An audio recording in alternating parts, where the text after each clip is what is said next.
thanking you all for coming. Thank you. Thank you for serving your panel.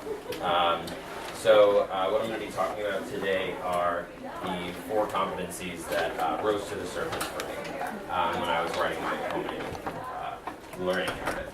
I think it's important to reiterate, to emphasize that these are not the only 4 competencies where I feel like I've developed, just the ones that came to the surface for me as I was writing, and some of the areas where I feel that I've grown the most.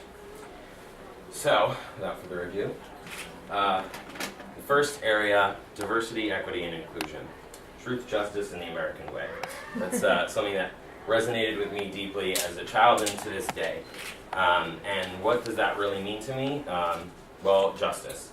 I actually had an interesting conversation in my positive psychology class recently in the forum, trying to isolate fairness among the 3 strengths of justice. And what is fairness? Can it be separated from morality? For me, fairness is equity, and it's only one piece, morality. The other pieces are awareness and action. So I think those pieces play out in some of the things that came to the surface in talking about diversity, equity, and inclusion. My creative theory paper that I wrote my first semester on ethno-moral development, interacting with difference, working closely with students of color, and increasing awareness and knowledge through safer space trainings. So this is the poster that I created from my ethno-moral development creative theory paper. As you can see, it's a combination of Helm's white racial identity model and Kohlberg's moral development model. So you can see on the left is Helm's and Kohlberg here, and basically it charts the development of white individuals through pre-conventional colorblindness to post-conventional anti-racism. And it has a parallel of Kubler-Ross's 5 stages of grieving. So what I learned in writing this theory was how diversity, equity, and inclusion and justice are a function of one's understanding of race and racial identity, as well as a function of moral development. You said to soak that in. So this image for me is a really great representation of working with difference, particularly the 2 black female students that I worked with that I wrote about in my learning narrative, where one charged through issues with me and the other skirted around them. From this experience, I learned that the best way to work with individuals who are different from me is to actually work in a very similar way to the way I would work with people who are similar to me, just more mindfully. The reality is that we are all different and respond to situations differently. So the mindfulness piece is what's really important. Finally, awareness. Increasing my awareness through safer space trainings taught me about inclusive terminology, as well as the various spectra within which individuals may identify themselves. So that includes gender expression, gender identity, biological sex, and sexual attraction. This was a really valuable learning piece for me that I definitely plan on carrying with me to future institutions and training future staff with. So the next competency that I wrote about was leadership. And some of the salient points that came through in this section for me were the notions of positional versus enacted leadership, authentic leadership, and types of power. And I really see these as the who, the what, and the how of leadership. So for the who, positional versus enacted leadership. I learned that what we are entitled doesn't necessarily reflect our involvement or our true level of leadership, nor does it necessarily reflect our followership. To me, the idea of a positional leader versus the enacted leader, it's not about what your title is. So you don't have to be the CEO, you don't have to be the president. You can be one among the many and still be a leader. For me, it's about subscription, not prescription, and I'll talk about that more in a second. So this is a Wordle, or a word cloud, created from my section on authentic leadership. This was one of the most complicated sections for me to write about because it's one of the most complex. For me, 3 parts within this rose to the surface: modeling, mentoring, and giving and seeking feedback. And I'm sure you'll see those in there somewhere. I learned that authenticity is a cycle. You have to be authentic to receive authenticity. I found that by being who I truly was with my staff members and those who I worked with, I got more buy-in. And I had people also reciprocate that authenticity and genuineness. Finally, the how, the types of power. Compositive images shows the different types of power that I learned about in class. At the top, we have an iron fist to represent coercive power, the ability to punish. A bag of money to represent reward power, the ability to give good or lessen bad. And an individual bowing to represent legitimate power, which is power or leadership given to a leader by followers on an agreed upon code or standard. To me, legitimate power is sort of the baseline for positional leadership. It's important to note that these 2 forms will almost always alienate followers, while this sometimes will. On the bottom, we have a representation of referent power, which is leadership given by followers based on identification with the leader. And expert power, leadership given by followers based on special knowledge or competency. To me, the idea of referent power goes back to that piece about subscription, not prescription. If your followers subscribe to who you are, to what your goals are, to what you value, and to what you're doing, they will do that too. And they give that power, that leadership, and they follow freely. And this form does not alienate. So ultimately, I learned that, unsurprisingly, it's best not to alienate followers through power. And so an important piece is to build relationships. Building relationships is ultimately the underlying piece of referent power, which is the type, until I get a doctorate or have some more years of experience, that I hope to most frequently use. So, next competency, advising and helping. Some of the important pieces that I learned about advising and helping was the difference between advising and supervising, about mediation, and about counseling and counseling theory. I've come to see advising in the analogy of Baxter McGold's tandem bicycle. I learned that advising is a lot more backseat riding and a lot less front seat driving, which sometimes as a supervisor I had to do. But as an advisor, I was free to use the motto, I advise, you decide. In conducting mediations in the apartment, I learned that it's helpful to be as neutral as possible, even if that means going into the mediation with a little bit less background information. More importantly, or just as importantly, I learned that you can't please everyone in mediation, and that training can only prepare you so much. Counseling and counseling theory. This was some of the most valuable things that I learned out of the coursework in the CSA program. I learned a lot about micro-counseling skills and a lot about counseling and career counseling theories. They were things that I used in my practice on a continuous basis. Even recently, I had a conversation with a student who was thinking about, do I really want to do this major that I've invested a lot of time in? And it made me think of Gottfried's theory of circumscription and compromise. I learned that I have an eclectic approach to counseling. I don't subscribe to any one particular theory or approach. Again, it's just something that's really important in my work with students, and it's one of the most valuable pieces that I feel that I've learned in my time at CSA. Finally, human organizational resources was one of the pieces that I felt I had learned a lot about. And some of the particular areas where I had felt I had done a lot of learning was hiring, recruitment, and selection, presenting and leading meetings, and feedback and assessment. So in hiring recruitment and selection, I learned that incorporating multiple intelligences and accounting for diverse applicants is a really important way and a useful tool for gathering as many applicants from diverse demographics as possible. And it's really a best practice to change requirements for applications to appeal to as many people as possible. These are some of the presentations I've given in my time at Rutgers. Some are more academically focused, some are training focused.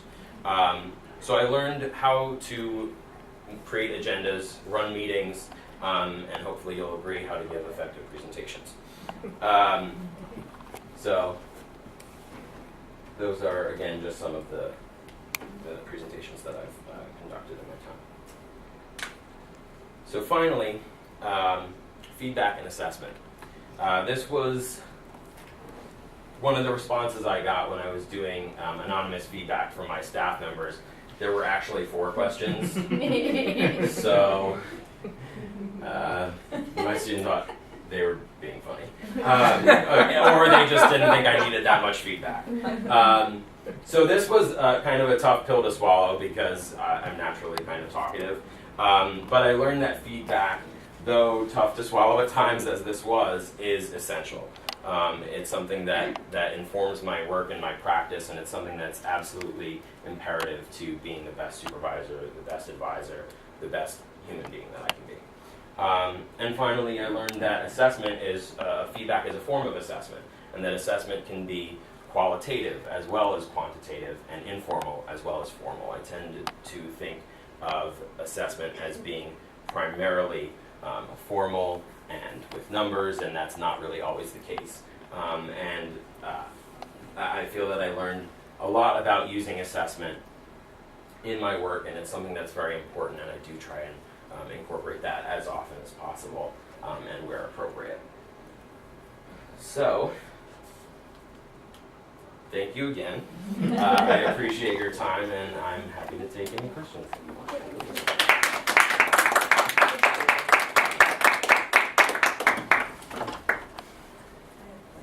Lots of questions. So let's start with truth, justice, and the American way. Sure. I'm not quite sure that I understand what justice is, given some of the populations that we work with. And so how do you help somebody really understand what is justice and how they define justice, or how you define justice, and how justice applies? That's a great question, and I think justice is one of those concepts that's elusive. It's like trying to define art or music. What is it really? Well, again, to me, that word equitable comes to mind. I think justice is, in Kohlberg's terms, universal principles of ethics. So there are a lot of terms that are kind of related to justice, and that was kind of part of that positive psychology conversation that I was talking about earlier, where it's fairness, it's ethics, it's morality, it's kind of a lot of things all in one. And I think it's difficult to get students to maybe understand it as a concept, but I think it's a lot easier to have them understand through examples. Did that answer your question? Sort of. Close. In terms of the justice piece, kind of what jumped out at me was, so it seems like, universal principles of justice will be different for everybody. So my truth is different than your truth. Right. So in your approach to your work, how do you reconcile that with the students that you're working with? That's a great question too. I think the idea of universal ethical principles is that it's prior to society, so it's not necessarily on an individual basis. It's on a collective basis, and it's regardless of time or place situation. So it's very few people operate at that level. Let's start by saying that. Most people don't reach Kohlberg's 6th and final stage of universal ethical principles. So I would not tout to be there to operate from that level. But I think what's important in sort of parsing that out is being an individual, but at the same time thinking, I want to say on a higher level, thinking outside yourself, thinking about the world and all the people in it, and how our decisions and actions affect so many other people. It is really complex. So, but are you suggesting that, so then you're saying our role is to help them to see themselves in that bigger world? Yes, I think that's exactly what I'm saying in terms of, there is a big world out there, and I think sometimes students do have that narrow focus, and so helping them to expand that focus, I think helps. So I have several questions, but since we started talking about justice, okay. Socrates and Plato both talk about justice. And what they talk about is sharing a common understanding of justice and fairness that transcends society. And that we know justice by seeing it and feeling it. We have a feeling and a knowledge for what is fair. Now, they link this to religious issues, God, deities, and so forth. But let's put that issue aside for a minute and just talk about the concept of what is justice and fairness. One of the things that we know about how people make decisions using Kohlberg's theory of moral development or Carol Gilligan's theory is that decisions about what is right and what is wrong and what is important and what is not is made differently by gender. So if we don't share a common way of deciding what is fair, how is it we know what is just? You want to just repeat that last part? I said, if men and women do not share a common form of what is fair and what is just, how do we then develop, how do we know as a society what is fair and what is just? Okay, complicated question. I think the answer to that lies in, again, the fact that as a society, we don't operate on that level. And when it comes to figuring out what our laws are and what our sort of agreed upon codes in society will be, that's a collective thing. So that's that comes in with the sort of social contract aspect of Kohlberg. It's really a very succinct answer. It's a hard question, I agree. So, men make decisions based on duty, fairness, and a sense of moral justice. Women tend to make decisions that are based primarily on a sense of giving and self-sacrifice in similar kinds of situations. That's not to say that they don't also use some of those principles, but the primary way for making the decision tends to be one of sacrifice. And so if you take a look at this in terms of how we deal with injustice in our society, as you talk about around racial and ethnic issues, how do we come to a conclusion about what is fair and how we move forward with that issue? I think that's tough, but I think it kind of goes back to what you were saying about Socrates and Plato saying that we know what's right on a very deep level. So I think educating folks about diverse people and bringing folks to that common knowledge area, that then we can operate from a standpoint of being at a similar knowledge level and then trying to operate at a similar moral level. So the only reason I'm asking these questions is because I think you're smart enough to answer them, and you are. So let me ask you another question, which was the one I originally intended to ask you. Can you tell me, and it's about leadership. Okay, so this is kind of a two-part question. Part one is, can you tell me what the difference between leadership and management is? And part two is, do you use the same style of leadership in all situations? Okay, let me start with the second piece. I think as a leader in general, I tend to use the same style. But it's important with my secondary education background to diversify and include. So making sure that, so the way I describe my supervisory style, leadership style is, with a high level of support and a moderate level of structure. But there are folks who need more support or less structure. So it's generally operating within those two dimensions, but fluctuating for the individuals that I'm working with. So it's not the exact same, but it's the same approach, and it's a more or less. So if we're in the middle of a crisis, you would use the same type of leadership style in a crisis situation as you would if we were deciding what color we wanted to paint the room? Well, in a crisis, I can probably say that the leadership style is the same, and in crisis, those things become more extreme.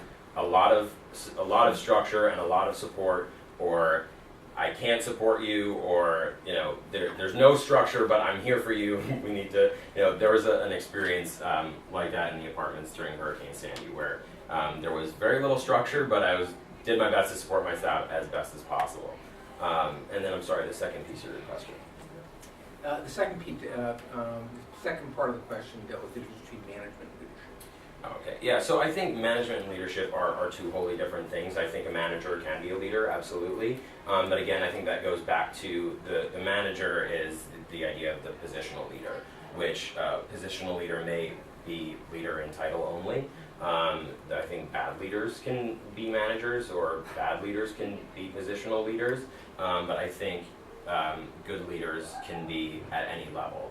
I think leadership and management, again, are closely related, but they're not the same. I don't know, did I fully answer that? Well, it's one answer, yeah. Okay. I mean, it's one approach to things.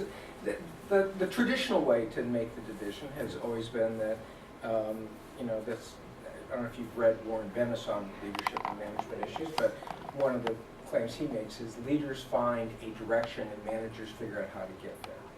So they're the ones who kind of make the decisions about what has to be done first, what has to be done second, how to organize, how to follow through. And leaders actually provide essentially a direction and a vision and the goals and the motivation to achieve the end. So, but I mean, you talked about that. I was really kind of touched, also a little surprised, about writing about your challenges in working with the two staff, the two women. And, but really touched by your ability to see what was going on there, in retrospect, what was going on there. So the question I always ask is I'll take it into a leadership, in a leadership position, how do you teach others to not fall into that trap? That's a good question. Well, I guess if I were to frame it in the way of what advice would I give myself 2 years ago, it would have been to be myself from the beginning. I think, in my second year, and I believe I talk about this in my learning narrative, starting off the year in May training by really just putting myself out there and kind of letting people know who I was and giving them my quirky likes and dislikes and bringing them into my world in that sort of sense. Doing that sooner as opposed to trying to keep this wall up. I think for the separation between personal and professional for me is not strict. Not in the sense that I need people to know who I am, because who I am affects how I work and how I lead. And if you don't know that, we're not going to work as well together. So that's who you are and what advice you would have given yourself. And is that the same advice you would give students that you're working with or staff that you're supervising? Absolutely. I mean, truthfully, it was interesting. So in one of my pre-trip meetings for an alternative break, I recently went on an alternative break spring trip to New Orleans. In one of the pre-trip meetings, we did an activity where everybody writes down a question on a piece of paper, fold it up, put it in a hat. You draw somebody else's question and you answer it, but you don't know who the question is being asked by. Then you put all the answers back into a hat and somebody else draws the question and the answer, and you have to guess the asker and the answerer. And it was really interesting because the question that I drew was, what's your best piece of advice? And I was like, wow, for what, and really the first thing that came to mind and what I wrote down was be yourself. Because I think in any situation, being who you are is going to be the best route. Thank you. Thank you. So in line with sort of talking about this, do you think that it was a progression of, did you come into the program thinking that you had to have this wall up? And was there, was it the experience of working with these two women or something else that made you more in touch with being more mindful and authentic and changing your approach up a little bit to better relate? Yeah, I think coming in, I was inauthentic by accident, so to speak. Mostly I was just honestly worried about being judged because I'm a self-identified geek, but I've come to embrace that here at Rutgers. We embrace the geek Right, at Rutgers. exactly. So I think it took some time before I really felt comfortable to just be my all in all, out self, and to be that kind of geeky and lovable person. And I think being lovable is another piece. In positive psychology, we examined our greatest strengths. So my number one strength was humor and playfulness, which is where I feel like a lot of my geekiness comes from. But my number two strength is the capacity to love and be loved. And so I think coming in, not knowing that that was a legitimate strength, I was worried about, well, how am I going to manage this? Like, I'm supposed to be a professional, I don't know what this dynamic is supposed to look like. I want to love these people, but I don't know if that's appropriate. So I think it took some time before I realized that I can still be loving and be professional. I can still be geeky and be professional. And so I think that's how that transformation took place. So I have a couple observations about that. One is, I think it's impressive that you have the maturity to be able to say that. And it really takes kind of a self-reflective and a person who's very secure. So I want to compliment you on that. Second, I meant to tell you, I liked reading your narrative. I thought it read well. Not that they all don't read well, but some actually read better than others, and yours was fun to read. Interesting and engaging. It was. Let me ask you, since you've been in the program 2 years, I've asked the other students this, I'll ask you this as well. What do you think is the strengths of this program, and what do you think are areas in which we can improve on the program? I think the improvements that can be made on the program come with the individual courses themselves. I can smell the projector. Yeah, So we're I just a little on the worried side about it. I want to make sure your computer's not melting. Appreciate I that. don't think it's melting Okay. yet. Not yet, a few more minutes. All right, aluminum I unibody, knocked it'll be something fine, over. I'm sure. So, sorry, the So two, strengths and right. weaknesses. So strengths of the program, weaknesses of the program. I think the areas for improvement happen in the individual classes. And that I think CSA students have been very good about providing feedback. I'm actually very envious of the Fire Fives because a lot of the feedback that we gave to Dr. Georges regarding the Intro to Counseling class, she really took to heart. And they did a lot of things very differently. It was a much more conversational class from what I understand. They began doing the mock counseling sooner.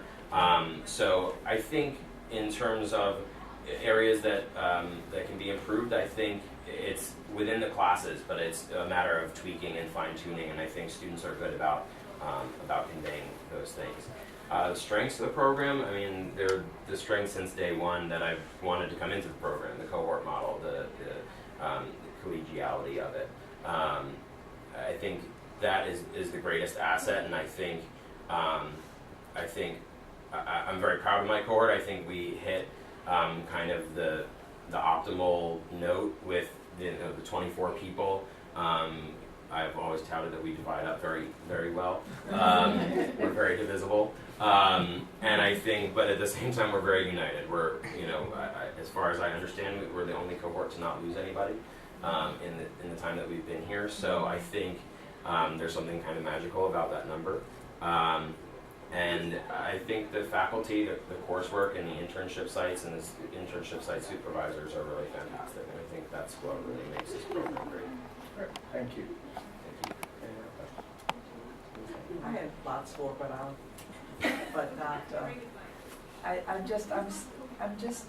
I'm so impressed with you, David. It really was. Yeah, you were interesting in the seminar, but they're really interesting now.